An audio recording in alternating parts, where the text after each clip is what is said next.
Good evening friends, मैं रोहित प्रताप सिंह आप सभी का स्वागत करता हूं आरआर क्लासेस में। फ्रेंड्स, हम लोग पेपर फर्स्ट पढ़ रहे थे, उसी को आगे कंटिन्यू करेंगे। और आज का हमारा टॉपिक है फ्रॉबेल।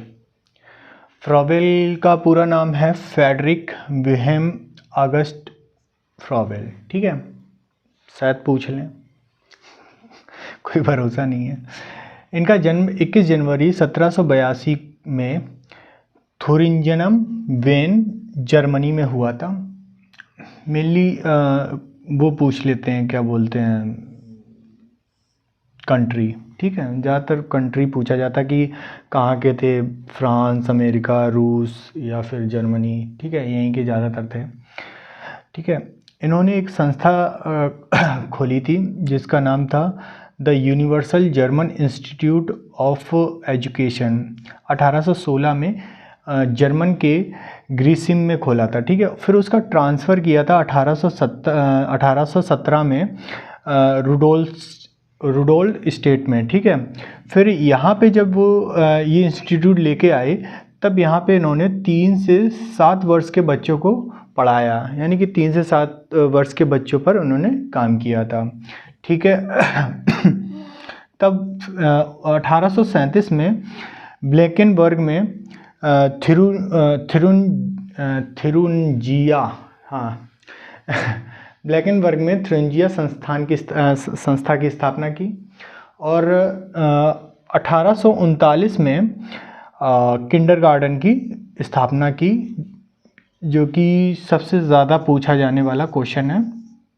ठीक है, फ्रॉबेल के केस में किंडरगार्टन बहुत ज़्यादा इम्पोर्टेंट रोल रखता है। ठीक है, और ये भी कि उन्होंने खेल विधि का सृजन किया। मैंने पहले भी बताया था, शायद पहली वीडियो थी जिसमें मैंने बताया था खेल विधि के बारे में, कि इन्होंने खेल विधि का सृजन किया था। ठीक है, किंडरगार्टन को बच्चों का बगीचा कहते हैं। ठीक है, मतलब वही है, अभी आगे बताएंगे यहाँ पे। ठीक है, 21 जून 1852 में 70 वर्ष की आयु में मेरिनथाल में इनकी मृत्यु हो गई थी। इनका अंतिम संदेश था, come let us live for our children, मतलब आओ अपने बच्चों के लिए जिएं। ठीक है, इनकी कुछ रचनाएं थीं, education of man, mother and play songs, education by development, pedagogies of the kindergarten. ठीक है, अब बात करते हैं इनके दार्शनिक विचार की। दैवी एकता, सतत विकास, जीवन की पूर्णता। जीवन की पूर्णता पहले बता चुके हैं, सतत विकास पहले बता चुके हैं। दैवीय एकता समझ लीजिए।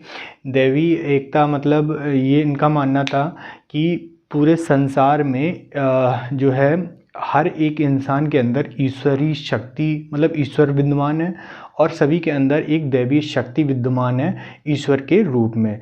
तो इस तरह से सभी का एक दूसरे से मतलब उस शक्ति के नाते या उस ईश्वर के नाते एक दूसरे में नाता होता है, और इसी नाते के तहत उन्होंने ये देवी एकता का टर्म दिया। ठीक है, चलिए, शिक्षा के बारे में उन्होंने कहा है कि ये एक सतत प्रक्रिया है।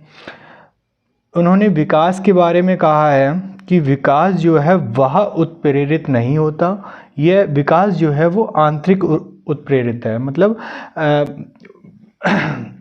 पता नहीं ये कैसे कहा, लेकिन अब कहा है तो भाई पढ़ना तो पड़ेगा।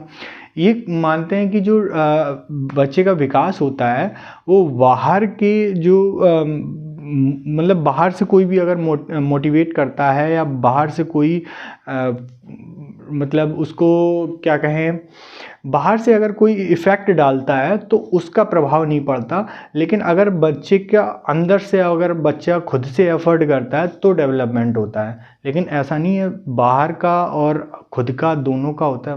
ये मतलब सही बात तो यही है कि भाई बाहर से इफ़ेक्ट पड़ता है, अंदर से भी इफ़ेक्ट पड़ता है, दोनों का समन्वय है। लेकिन ये मानते हैं कि विकास जो है वह उत्प्रेरित नहीं है, लेकिन आंतरिक उत्प्रेरित है। ठीक है, आगे देखें, अंतर्निहित शक्तियों का विकास वही है कि सभी के अंदर अंतर्निहित शक्तियाँ होती हैं, उसको बाहर निकालना होता है। ठीक है, उद्देश्य की बात करें, आध्यात्मिक शक्तियों को बाहर लाना, स्वाभाविक एवं संतुलित विकास करना। देखो, फ्रॉबेल के बारे में ये जान लो कि ये प्रकृतिवादी थे। ठीक है, घनघोर प्रगतिवादी थे, ठीक है। फिर भी आध्यात्म की बात करते लेकिन ये प्रगतिवादी थे, ठीक है। ये खेल खेल में पढ़ने की बात कहते थे, खेल विधि का इन्होंने सृजन किया था, मोस्ट इम्पॉर्टेंट है। स्वाभाविक एवं संतुलित विकास, अनुकूल वातावरण प्रदान करता है शिक्षा बच्चे में, मतलब कैसे कि अगर बच्चा शिक्षित होगा तो कोई भी कंडीशंस होंगी उसमें अपने आप को ढाल लेगा, ठीक है। अनुकूल वातावरण वो अपने आप मतलब उसके अकॉर्डिंग अपने आप को ढाल लेगा, ठीक है। व्यक्तित्व का विकास करना, ठीक है। पाठ्यक्रम की बात करें तो 3 से 7 वर्ष के बच्चों के लिए उन्होंने पाठ्यक्रम दिया, क्योंकि उन्होंने उन्हीं बच्चों पर काम किया था, है ना, रूडोल्ड स्टेट में, ठीक है। 3 से 7 वर्ष के बच्चों पर काम किया। शारीरिक कार्य, धार्मिक शिक्षा, प्रकृति अध्ययन, भाषा, गणित एवं प्राकृतिक विज्ञान, कला एवं कलात्मक क्रियाएं। कलात्मक क्रियाएं कैसी हो जाएंगी? शिल्प कला, है ना, और भी लकड़ी वगैरह का काम या जो भी कोई काम होगा बच्चे उसे खेल खेल में सीखे, है ना, बनाए चीज़ें अपने आप से, ठीक है। अनुशासन की बात करें तो दमनात्मक अनुशासन के विरोधी थे, और मतलब वही है कि भाई शारीरिक दंड ना दो, बच्चे पे थोपो ना कोई चीज़। स्वतंत्रता के पक्षधर थे, मतलब स्वतंत्र रहने दो, फ्री। शिक्षक का स्थान इन्होंने गौण माना है और छात्र का स्थान प्रमुख माना है, ठीक है। गौण माना है लेकिन निष्क्रिय नहीं है, मतलब गौण माना है लेकिन निष्क्रिय नहीं है।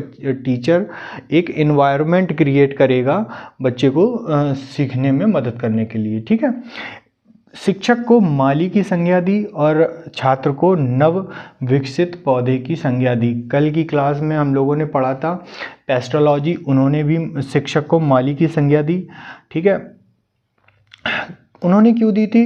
उन्होंने इसलिए दी थी क्योंकि उन्होंने जो है जो डेवलपमेंट का था उन्होंने वृक्ष से लिया था ना, कि जो बच्चे मतलब कोई बच्चा के अंतर्निहित शक्तियाँ होती हैं उसको अगर अच्छे से मिलेगा मतलब न्यूट्रिशन, मतलब पौधे को न्यूट्रिशन और बच्चे को अच्छी डायरेक्शन वो मिलेगी तो वो अच्छे से डेवलप कर सकता है, इसलिए उन्होंने माली की संज्ञा दी थी।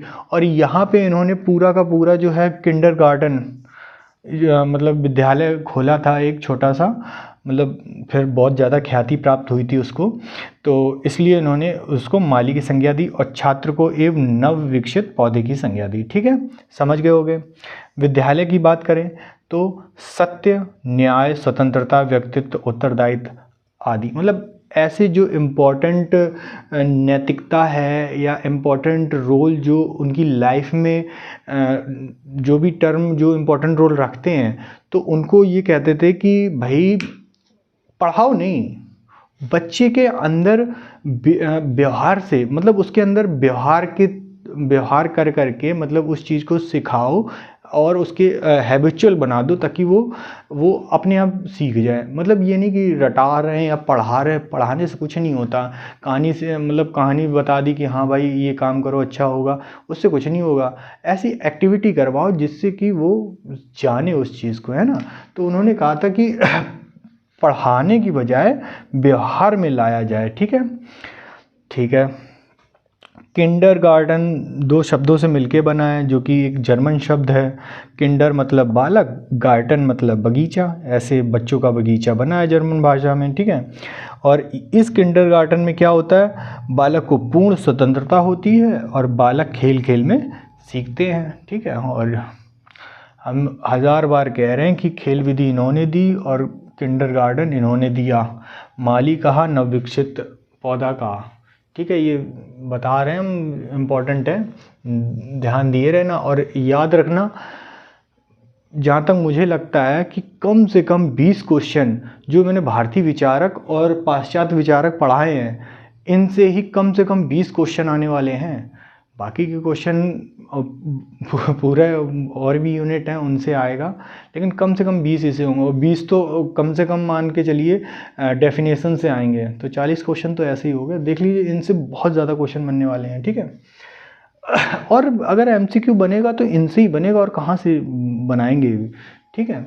किंडरगार्टन के सिद्धांत की बात करें तो विकास की निरंतरता, मतलब विकास निरंतर, विकास डेवलप होता ही रहता है, ये मानते हैं। किंडरगार्टन में स्वतंत्र बालक को स्वतंत्र छोड़ दिया जाता है। आत्मक्रिया मतलब बच्चा खुद से क्रिया करता है। सामाजिकरण बच्चे को समूह में जो है समूह बना के खेलने को दे दिया जाता है, समूह में कोई एक्टिविटी कराई जाती है जिससे कि उनमें सामाजिकरण की भावना पैदा होती है। खेल द्वारा शिक्षा, भाई खेल विधि द्वारा, है ना। शिक्षण विधियाँ देख लो भाई, इसकी बढ़िया है शिक्षण विधियाँ। गीत है, गति है और रचना है, इनके द्वारा बच्चे को सिखाया जाता है। और ये जो तीनों हैं वो एक दूसरे के सहयोगी हैं, ठीक है, गीत, गति और रचना, ठीक है। टीएलएम, टीएलएम का फुल फॉर्म देख लो भाई, टीचिंग लर्निंग मटेरियल, ठीक है। टीएलएम का अगर पूछ ले तो टीचिंग लर्निंग मटेरियल क्या होता है, मतलब अगर आप पढ़ा रहे हैं तो पढ़ाते टाइम आप कौन कौन सी ऐसी सामग्री का प्रयोग करेंगे जो कि आपको हेल्पफुल होगी। जैसे कि मैं पढ़ा रहा हूँ तो मेरे लिए हेल्पफुल क्या है, मार्कर है, बोर्ड है, ये माइक है, फ़ोन है ना। तो ये सारी चीज़ें मेरे लिए टीएलएम हो गई है ना। तो इसी तरह से, और किंडरगार्टन में क्या टीएलएम है, शिशु गीत पुस्तकें, ठीक। उपहार, कार्य एवं मतलब उपहार इस तरह से कि कोई बच्चे को मतलब किसी बच्चे ने अच्छा किया तो उसको मतलब उपहार के तौर पे जैसे प्राइज़ वगैरह देते हैं ना, उस तरह से। लेकिन प्राइज़ हर वक्त नहीं देना चाहिए, ये बहुत मतलब अभी जो नई पॉलिसी है उसके तहत जो उपहार है प्राइज़ वो कभी कभी देना चाहिए, लेकिन उपहार के तौर पे शाबाशी कि हाँ बढ़िया तुमने अच्छा किया, है ना, इस तरह की चीज़ें, मतलब शाब्दिक जो उपहार है मतलब तारीफ़ें वो करो। और तारीफ़ भी हर क्वेश्चन पे, अरे तुमने बढ़िया किया, हर वर्ड तुमने बढ़िया किया। अगर हर बात में करोगे, कोई एक बच्चा अगर होशियार होगा तो उसको आप हर बार शाबाशी दोगे तो उसमें एक अहम की भावना आएगी, ईगो की। और बाकी बच्चों में, बाकी बच्चे देखेंगे तो वो भी थोड़ा अनकंफर्टेबल हो जाएंगे, है ना। तो अगर शाबाशी है तो शाबाशी को भी एक लिमिटेड करो। और जो